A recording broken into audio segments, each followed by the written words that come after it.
Hello नमस्कार प्यारे साथियों। मैं सुरेंद्र चौधरी प्रियंका सिंह तोमर यूट्यूब चैनल पे आपका एक बार फिर स्वागत करता हूँ। 8वीं क्लास का दूसरा टॉपिक स्टार्ट करेंगे आज, जो है भूमि, मृदा, जल, प्राकृतिक वनस्पति और वन्यजीव संसाधन।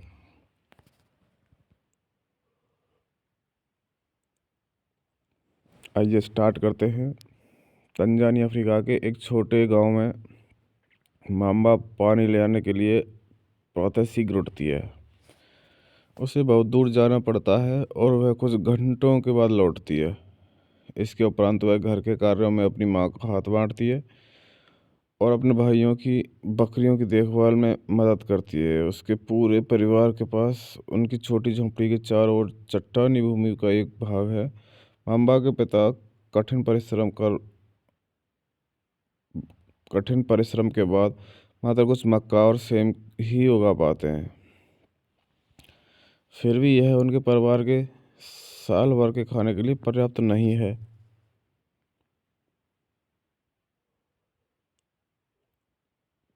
पीटर न्यूजीलैंड के भेड़ पालन प्रदेश के मध्यवर्ती भाग में रहता है, जहां उसका परिवार ऊन प्रक्रमण करने का कारखाना चलाता है। प्रतिदिन जब पीटर स्कूल से लौटता है, वह अपने चाचा को अपनी भेड़ों की देखभाल करते हुए देखता है। उनका भेड़ों का बाड़ा कुछ दूरी पर पहाड़ियों में लगे हुए एक विस्तृत घास के मैदान पर स्थित है। वहाँ नवीनतम प्रौद्योगिकी का उपयोग करते हुए एक वैज्ञानिक विधि से इसका प्रबंध किया जाता है। पीटर का परिवार जैविक कृषि द्वारा सब्जियां भी उगाता है। माम्बा और पीटर विश्व के दो विभिन्न स्थानों में रहते हैं और उनके जीवन व्यतीत करने में बहुत अंतर है। यह विभिन्नता भूमि की गुणवत्ता, मृदा, जल, प्राकृतिक वनस्पति, प्राणियों और प्रौद्योगिकी के उपयोग की भिन्नता के कारण है। इन स्थानों का एक दूसरे से भिन्न होने का मुख्य कारण इस प्रकार के संसाधनों की उपलब्धता है। क्या आप जानते हैं विश्व की 90% जनसंख्या भूमि क्षेत्र के 30% भाग पर ही रहती है। शेष 70% भूमि पर या तो विरल जनसंख्या है या वह निर्जन है। भूमि सभी महत्वपूर्ण प्राकृतिक संसाधनों में भूमि भी शामिल है। भूपृष्ठ के कुल क्षेत्रफल का लगभग 30% भाग भूमि है। यही नहीं, यह थोड़े से प्रतिशत के भी सभी भाग आवास योग्य नहीं है। मुख्यतः भूमि और जलवायु के भिन्न भिन्न लक्षणों के कारण विश्व के विभिन्न भागों में जनसंख्या का वितरण असमान पाया जाता है। ऊबड़ खाबड़ स्थलाकृति, पर्वतों के तीव्र ढाल, जलाक्रांत संभावित निम्न क्षेत्र, मरुस्थल क्षेत्र एवं सघन वन क्षेत्र सामान्यतः विरल अथवा निर्जन है। उर्वर मैदानों और नदी घाटियों में कृषि के लिए उपयुक्त भूमि उपलब्ध है, इसलिए ये स्थान विश्व के सघन बसे हुए क्षेत्र हैं। भूमि उपयोग भूमि का उपयोग विभिन्न कार्यों के लिए किया जाता है, जैसे कृषि, वानिकी, खनन, सड़कों और उद्योगों की स्थापना। साधारणतः इसे भूमि उपयोग कहते हैं। क्या आप मामा और पीटर के परिवारों के भूमि उपयोग के लिए विभिन्न तरीकों की सूची बना सकते हैं? भूमि का उपयोग भौतिक कारकों द्वारा निर्धारित किया जाता है, जैसे स्थलाकृति, मृदा, जलवायु, खनिज और जल की उपलब्धता। मानवीय कारक जैसे जनसंख्या और प्रौद्योगिकी भी भूमि उपयोग प्रतिरूप की महत्वपूर्ण निर्धारक है। स्वामित्व के आधार पर भूमि को निजी भूमि और सामुदायिक भूमि में बांटा जा सकता है। निजी भूमि व्यक्तियों के स्वामित्व में होती है, जबकि सामुदायिक भूमि समुदाय के स्वामित्व में होती है। सामान्य रूप से इसका उपयोग समुदाय से संबंधित व्यक्तियों के लिए किया जाता है, जैसे चारा, फलों, नट या औषधीय बूटियों को एकत्रित करना। इस सामुदायिक भूमि को साझा संपत्ति संसाधन भी कहते हैं। जनसंख्या और उसकी मांग सदैव बढ़ती रहती है, लेकिन भूमि की उपलब्धता सीमित है। स्थान के अनुसार भूमि की गुणवत्ता में अंतर होता है। लोगों ने सामुदायिक भूमि पर व्यापारिक क्षेत्र बनाने, नगरीय क्षेत्रों में घर बनाने और ग्रामीण क्षेत्रों में कृषि योग्य भूमि का विस्तार करने के लिए अनाधिकृत हस्तक्षेप करना शुरू कर दिया है।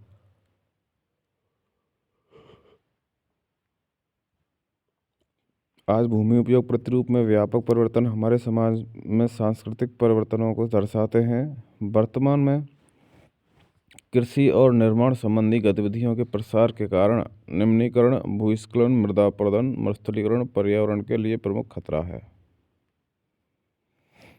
भूमि संसाधन का संरक्षण। बढ़ती जनसंख्या तथा इसकी बढ़ती मांगों के कारण वन भूमि और कृषि योग्य भूमि का बड़े पैमाने पर विनाश हुआ है। इससे इस प्राकृतिक संसाधन के समाप्त होने का डर पैदा हो गया है। इसलिए विनाश की वर्तमान दर को अवश्य ही रोकना चाहिए। वनारोपण, भूमि उद्धार, रासायनिक कीटनाशकों और उर्वरकों के विनियमित उपयोग तथा अतिचारण पर रोक आदि भूमि संरक्षण के लिए प्रयुक्त कुछ सामान्य तरीके हैं। मृदा। पृथ्वी के पृष्ठ पर दानेदार कणों के आवरण की पतली परत मृदा कहलाती है। यह भूमि से निकटता से जुड़ी हुई है। स्थल रूप मृदा के प्रकार को निर्धारित करते हैं। मृदा का निर्माण चट्टानों से प्राप्त खनिजों और जैव पदार्थ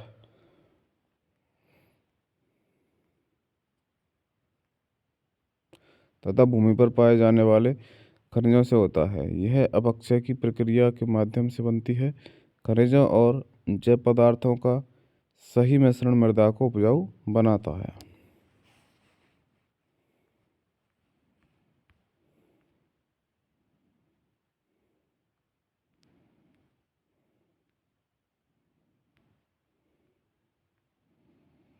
भूस्खलन।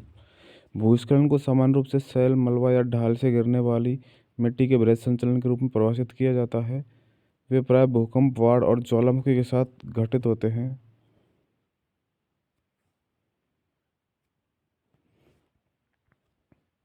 लंबे समय तक भारी वर्षा होने से भूस्खलन होता है।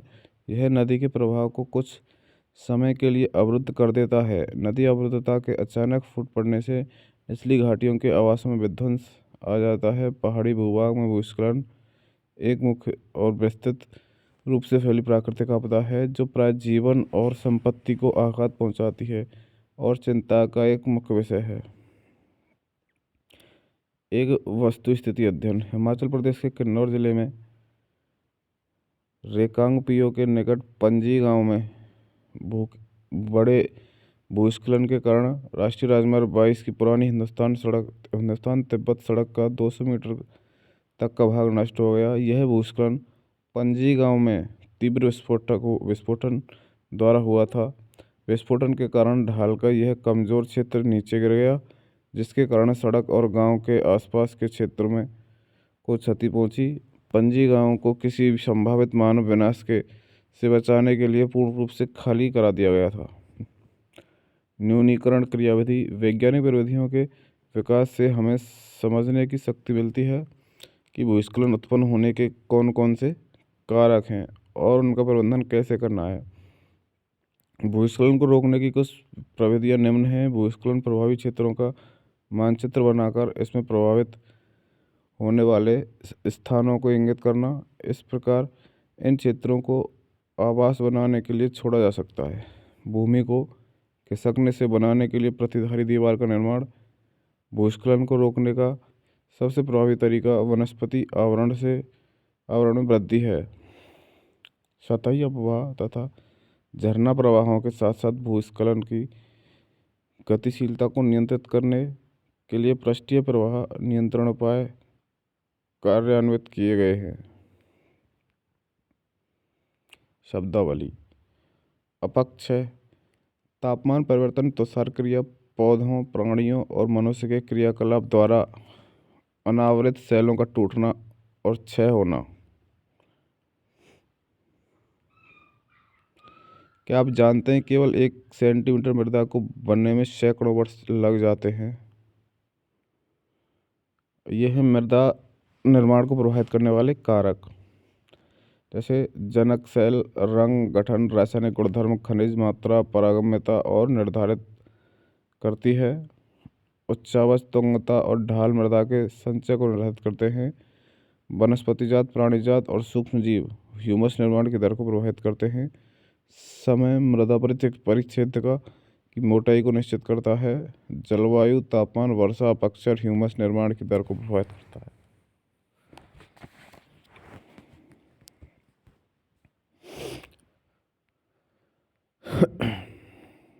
मृदा निर्माण के कारक।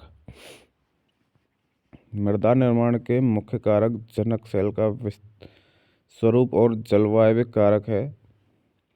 मृदा निर्माण के अन्य कारक स्थलाकृति, जैव पदार्थों की भूमिका और मृदा निर्माण के संगठन में लगा समय है। अलग अलग स्थानों में ये भिन्न भिन्न है। मृदा का नवीनीकरण और संरक्षण के उपाय। मृदा अपरदन और क्षीणता। मृदा संसाधन के लिए दो मुख्य खतरे हैं। मानवीय और प्राकृतिक दोनों ही कारकों से मृदाओं का नवीनीकरण हो सकता है। मृदा का नवीनीकरण में सहायक कारक वनोन्मूलन, अतिचारण, रासायनिक उर्वरकों और कीटनाशकों का अत्यधिक उपयोग, वर्षा दोहन, भूस्खलन और बाढ़ है। मृदा संरक्षण की कुछ विधियां निम्न प्रकार है। मल्च बनाना। पौधों के बीच अनावृत भूमि जैव पदार्थ जैसे प्रवाल से ढक जाती है। इससे मृदा की आर्द्रता रुकी रहती है। वेदिका फार्म। चौड़े समतल सोपान तथा वेदिका तीव्र ढालों पर बनाए जाते हैं ताकि सपाट सतह फसल उगाने के लिए उपलब्ध हो जाए। इनसे पृष्ठीय प्रवाह और मृदा अपरदन कम होता है। समुच्चारित रेखी जुताई। एक पहाड़ी ढाल पर समुच्च रेखाओं के समानांतर जुताई ढाल से नीचे बहते जल के लिए एक प्राकृतिक अवरोध का निर्माण करती है।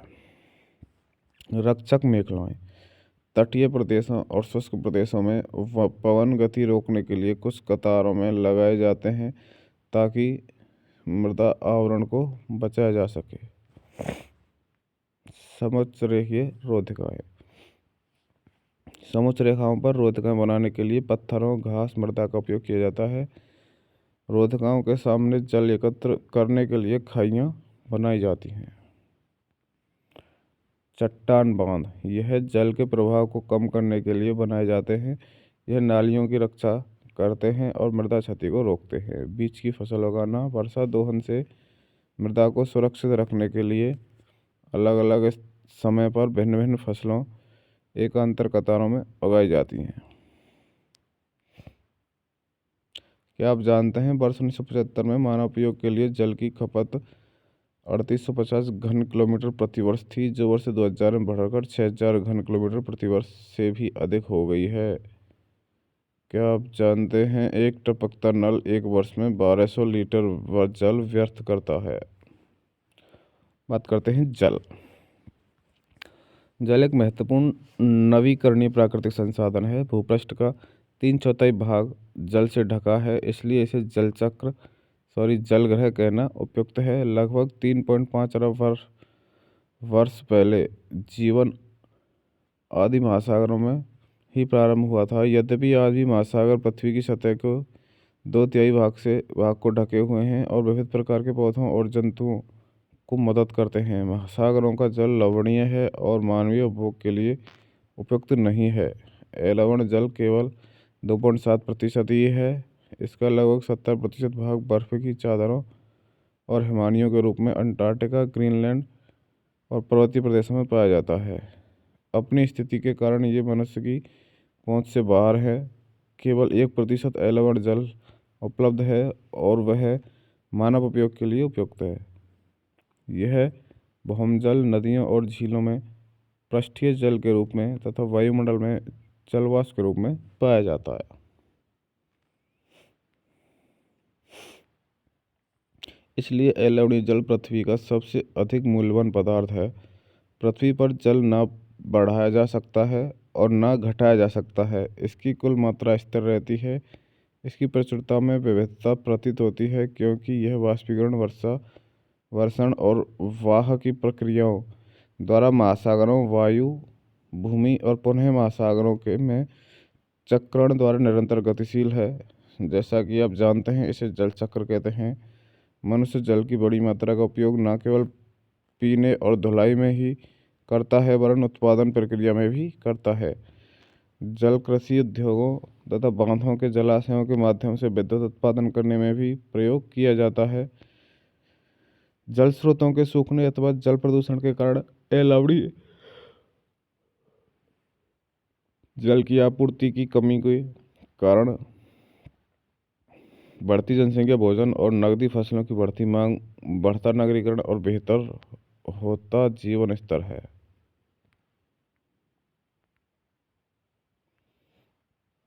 क्या आप जानते हैं, क्या आपने जल बाजार के बारे में सुना है? सौराष्ट्र प्रदेश में 1.5 लाख जनसंख्या वाले अमरेली शहर पास के तालुकों से पानी खरीदने के लिए पूर्णतः निर्भर है। जल उपलब्धता की समस्या। विश्व के कई प्रदेशों में जल की कमी है। अधिकांशतः अफ्रीका, पश्चिमी एशिया, दक्षिण पश्चिमी संयुक्त राज्य अमेरिका के भाग, उत्तर पश्चिमी मेक्सिको, दक्षिण अमेरिका के भाग और संपूर्ण ऑस्ट्रेलिया अलावणीय जल की आपूर्ति की कमी का सामना कर रहे हैं। यह देश ऐसे जलवायु प्रदेशों में स्थित हैं जहां अक्सर सूखा पड़ता है।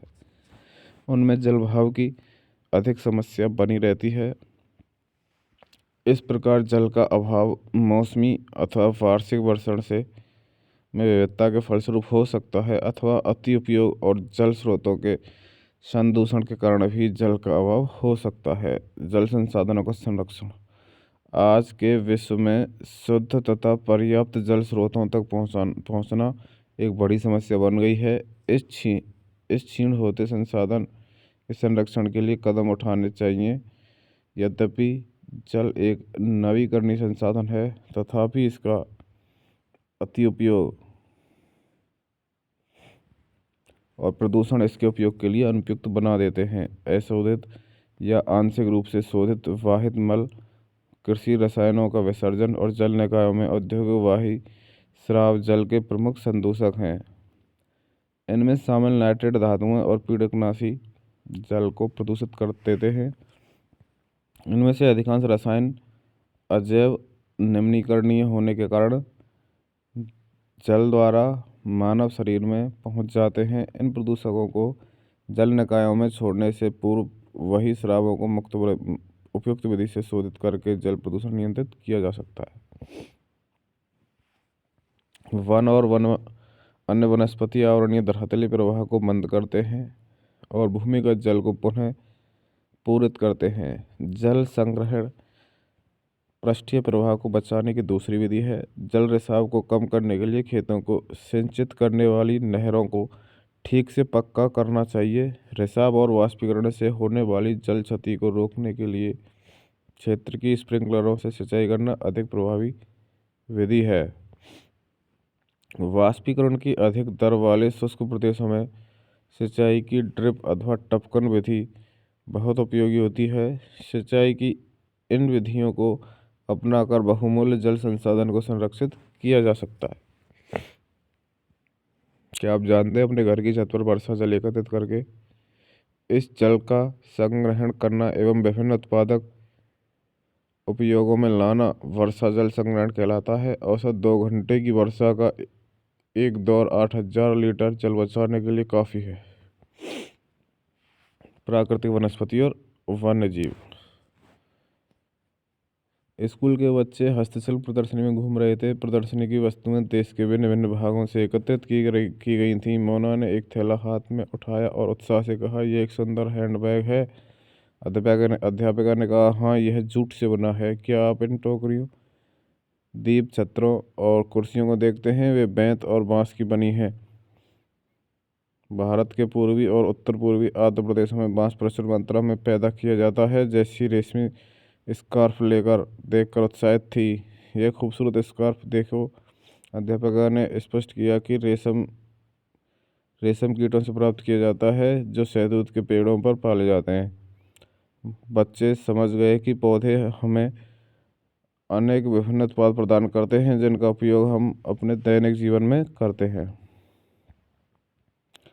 प्राकृतिक वनस्पति और वन्य जीवन केवल स्थलमंडल जलमंडल और वायुमंडल के बीच जुड़े एक सक्रिय क्षेत्र में ही पाए जाते हैं, जिसे हम जैवमंडल कहते हैं। जैवमंडल में सभी जीवित जातियों जीवित रहने के लिए एक दूसरे से परस्पर संबंधित और निर्भर रहती हैं। इस जीवन आधारित तंत्र को परितंत्र कहते हैं। वनस्पति और वन्य जीवन बहुमूल्य संसाधन हैं। पौधे हमें इमारती लकड़ी देते हैं, प्राणियों को आश्रय देते हैं, ऑक्सीजन उत्पन्न करते हैं जिसमें हम सांस लेते हैं, फसलों को उगाने के लिए आवश्यक मृदा की सुरक्षा करते हैं, रक्षक मेखला के रूप में कार्य करते हैं, भूमिगत जल के संग्रहण में सहायता करते हैं, हमें फल, लेटेक्स, तारपीन का तेल, गोंद, औषधीय पौधे और कागज़ प्रदान करते हैं जो आपके अध्ययन के लिए अत्यधिक आवश्यक हैं। पौधों के असंख्य उपयोग हैं, उनमें आप कुछ और जोड़ सकते हैं। वन्य जीवन के अंतर्गत जंतु, पक्षी, कीट एवं जलीय जीव रूप आते हैं। उनमें हमें दूध, मांस, खाल और ऊन प्राप्त होती है। कीट जैसे मधुमक्खी हमें शहद देती है, फूलों के परागण में मदद करती है और परितंत्र में अपघटक के रूप में एक महत्वपूर्ण भूमिका निभाती है। चिड़िया अपने भोजन के लिए कीटों पर निर्भर है और अपघटकों के रूप में कार्य करती है। गिद्ध मृत जीव जंतुओं को खाने के कारण एक अपमार्जक है और पर्यावरण का एक महत्वपूर्ण शोधक समझा जाता है। इसलिए प्राणी चाहे बड़े हों अथवा छोटे, सभी परितंत्र के संतुलन को बनाए रखने के लिए अनिवार्य हैं। प्राकृतिक वनस्पति का वितरण। वनस्पति की वृद्धि मुख्य रूप से तापमान और आर्द्रता पर निर्भर करती है। विश्व की वनस्पति के मुख्य प्रकारों को 4 वर्गों में रखा जा सकता है, जैसे वन, घास, स्थल, गुल्म और टुंड्रा। भारी वर्षा वाले क्षेत्रों में विशाल वृक्ष उग सकते हैं। इस प्रकार वन वृक्ष और जलापूर्ति वाले क्षेत्रों में ही पाए जाते हैं। जैसे जैसे आर्द्रता कम होती है वैसे वैसे वृक्षों का आकार और उनकी सघनता कम होती जाती है। सामान्य वर्षा वाले क्षेत्रों में छोटे आकार वाले वृक्ष और घास उगती है, जिससे विश्व के घास स्थलों का निर्माण होता है। कम वर्षा वाले शुष्क प्रदेशों में कटीली झाड़ियाँ एवं गुल्म उगते हैं। इस प्रकार के क्षेत्र में पौधों की जड़ें गहरी होती हैं। वाष्पोत्सर्जन से होने वाली आर्द्रता की हानि को घटाने के लिए इन पेड़ों की पत्तियां कांटेदार और मोमी सतह वाली होती हैं। शीत ध्रुवीय प्रदेशों की टुंड्रा वनस्पति में मांस और लाइगन सम्मिलित है। पिछली 2 शताब्दियों में विश्व में जितने लोग थे, इस समय उनमें उनसे कहीं अधिक लोग हैं। बढ़ती जनसंख्या के पोषण के लिए, फसलों को उगाने के लिए वनों के विशाल क्षेत्रों में से वृक्ष काट दिए गए हैं। विश्व भर में वनों का आवरण तेजी से समाप्त हो रहा है। इस बहुमूल्य संसाधन के संरक्षण की तुरंत आवश्यकता है। प्राकृतिक वनस्पति और वन्य जीवन का संरक्षण। वन हमारी संपदा है। पौधे जंतुओं को आश्रय प्रदान करते हैं और साथ ही परितंत्र को भी अनुरक्षित रखते हैं। जलवायु में परिवर्तन और मानव हस्तक्षेप के कारण पौधों और जंतुओं के प्राकृतिक आवास नष्ट हो सकते हैं। बहुत सी जातियां असुरक्षित एवं अथवा संकटापन्न हैं और कुछ लुप्त होने के कगार पर हैं। वनोन्मूलन, मृदा अपरदन, निर्माण कार्य, दावानल और भूस्खलन में से कुछ मानव और प्राकृतिक कारक हैं जो मिलकर इन महत्वपूर्ण प्राकृतिक संसाधनों के लुप्त होने की प्रक्रिया को बढ़ावा देते हैं। आज की मुख्य चिंताओं में से एक अनाधिकार शिकार करने की संख्या का बढ़ना है, जिससे कुछ खास प्रजातियों की संख्या में तेजी से कमी आई है। पशु खाल, चमड़ा, नाखून, दांत और पंखों के साथ साथ सींगों के एकत्रीकरण और गैरकानूनी व्यापार के लिए जंतुओं का अनाधिकार शिकार किया गया है। इनमें से कुछ जंतु चीता, शेर, हाथी, ब्लैक बक, मगरमच्छ, दरियाई घोड़ा, हिम तेंदुआ, शुतुरमुर्ग और मोर हैं। इनका संरक्षण जागरूकता बढ़ाकर किया जा सकता है। राष्ट्रीय उद्यान, वन्यजीव अभयारण्य, जैवमंडल निश्चय हमारी प्राकृतिक वनस्पति और वन्य जीवन को सुरक्षित रखने के लिए बनाए जाते हैं। सक्रिय घाटियों, झीलों और आर्द्र भूमि का संरक्षण मूल्यवान संसाधन नष्ट होने से बचाने के लिए आवश्यक है।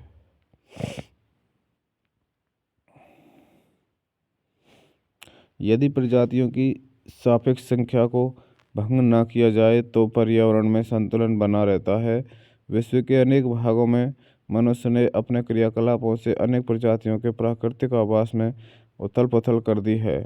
अनेक पक्षियों और जीव जंतुओं के अंधाधुंध शिकार के कारण या तो वे लुप्त हो गए हैं या विलुप्त होने के कगार पर हैं। प्रादेशिक और सामुदायिक स्तर पर जागरूकता कार्यक्रमों जैसे सामाजिक वानिकी वन महोत्सव और प्रोत्साहित करना चाहिए।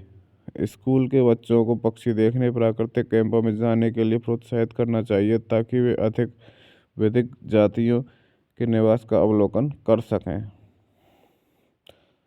शब्दावली। राष्ट्रीय उद्यान वर्तमान और भविष्य की पीढ़ी के लिए एक या एक से अधिक परितंत्रों की पारिस्थितिक एकता की रक्षा के लिए नामित किया गया प्राकृतिक क्षेत्र।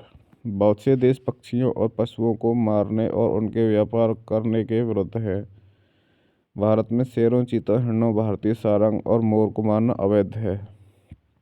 एक अंतर्राष्ट्रीय परिपाटी CITES, the convention of international trade and endangers species of wild fauna and flora की स्थापना की गई है, जिनसे प्राणियों और पक्षियों की अनेक जातियों की सूची तैयार की है। इस सूची में दिए गए सभी पक्षियों और प्राणियों के व्यापार करने पर प्रतिबंध लगाया गया है। पौधों और प्राणियों का संरक्षण प्रत्येक नागरिक का नैतिक कर्तव्य है। शब्दावली। जैव मंडल निचय। यह वैश्विक नेटवर्क द्वारा जुड़े रक्षित क्षेत्रों की एक श्रृंखला है जिसे संरक्षण और विकास के बीच संबंध को प्रदर्शित करने के इरादे से बनाया गया है।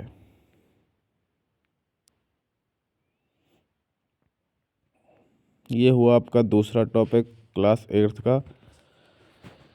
ठीक है दोस्तों, हमारे चैनल को सब्सक्राइब करना ना भूलें और लाइक कमेंट शेयर करके अपने अनुभव भी साझा करें। Thank you.